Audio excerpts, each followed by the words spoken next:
खबर मैनपुरी से सपा सांसद डिंपल यादव का बड़ा बयान। महिला आरक्षण को लेकर बोली सपा सांसद डिंपल यादव, बीजेपी और चुनाव आयोग ने की मेरी उम्मीदवारी रद्द करने की कोशिश, सीएम ममता बनर्जी का बड़ा आरोप, जिस पर बोली डिंपल यादव। एसआईआर प्रक्रिया पूरी होने के बाद मतदाता सूची प्रकाशन पर बोली सांसद Dimple Yadav. Iran, Israel, America के बीच हो रहे युद्ध रोके जाने की मध्यस्थता में पाकिस्तान की भूमिका के सवाल पर बोली डिंपल यादव। अखिलेश यादव द्वारा उठाए गए एवं सवाल पर बोली डिंपल यादव।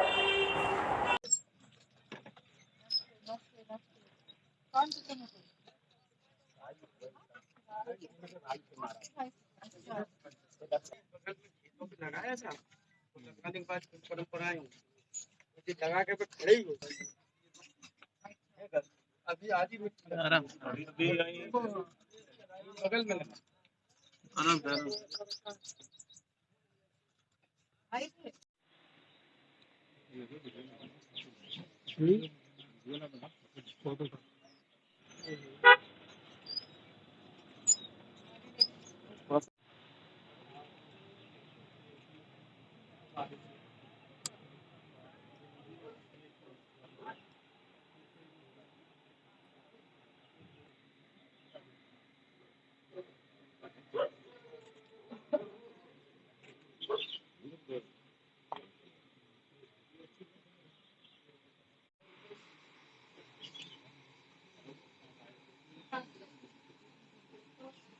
महिला आरक्षण को लेकर के 3 दिन का सत्र बुलाया गया है और उसको 2029 को लेकर के उसको लागू करने की मांग की जा रही है। नहीं, हमारी पार्टी और आदरणीय श्रद्धेय नेताजी हमेशा महिला आरक्षण के पक्षधर रहे हैं और उत्तर प्रदेश में जिला पंचायत में जो आरक्षण लागू किया गया था, पहली बार उत्तर प्रदेश सरकार ने आदरणीय श्रद्धेय नेताजी ने लागू किया था। हम चाहते हैं कि महिला आरक्षण बिल आए और इसी के साथ समाजवादी पार्टी यही चाहती है कि अगर आरक्षण आ रहा है महिलाओं के लिए और बिना कास्ट सेंसस के आ रहा है क्योंकि आरक्षण, लेकिन हमारी ये मांग है कि आरक्षण में भी हमारी पिछड़ी महिलाओं को,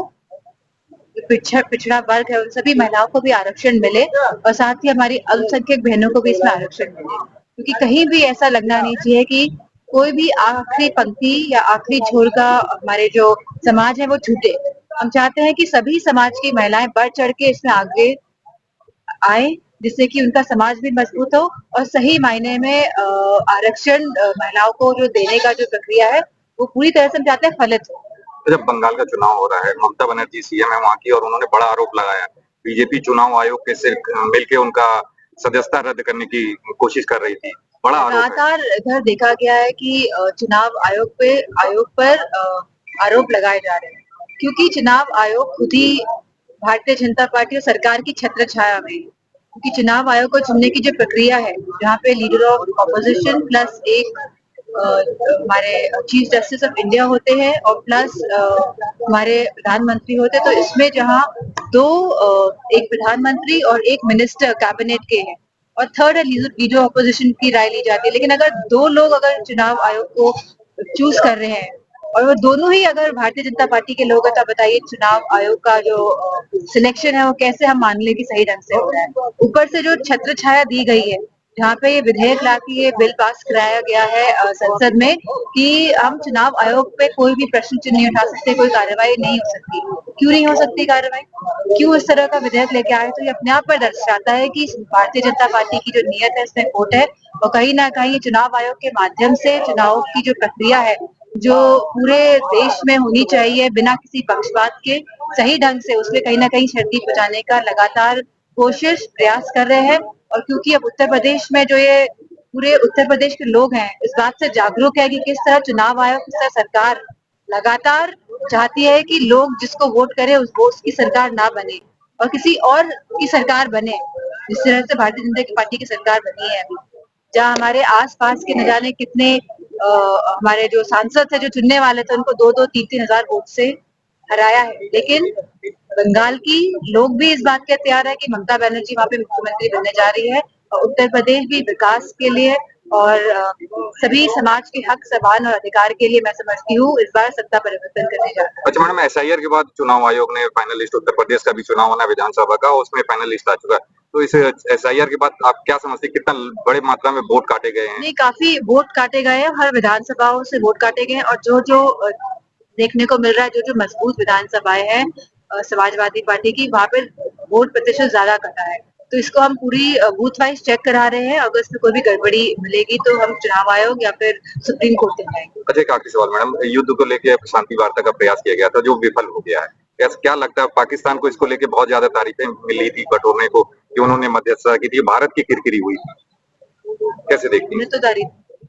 नहीं, आप लोगों ने नहीं कि सोशल मीडिया में लगातार पाकिस्तान की पहल का युद्ध विराम को लेकर जो उन्होंने प्रयास किया, इधर भारत सरकार ने, ये तो सब जानते हैं कि कौन पहल करवा रहा है, कौन करवा रहा है पहल, किसके कहने पे पहल हुई है, हम सब जानते हैं।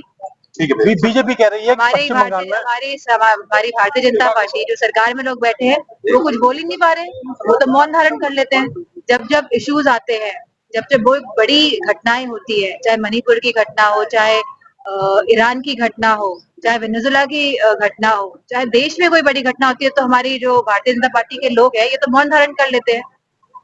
कोई भी समाज से जुड़े हुए कोई भी मामले हो, अगर बहुत ही गंभीर मामला होगा तो मैं समझती हूँ सबसे जो ऊपर टॉप ब्रास है भारतीय जनता पार्टी का, वो मौन धारण कर लेता है। राष्ट्रीय अध्यक्ष ने फिर से बोला है कि ईवीएम को बैन करना चाहिए, ईवीएम से चुनाव नहीं होने चाहिए। तो लगातार ये बात कही जा रही है और राष्ट्रीय अध्यक्ष जी के माध्यम से कही जा रही है, जो उत्तर प्रदेश के मुख्यमंत्री रह चुकी है, जो बहुत ही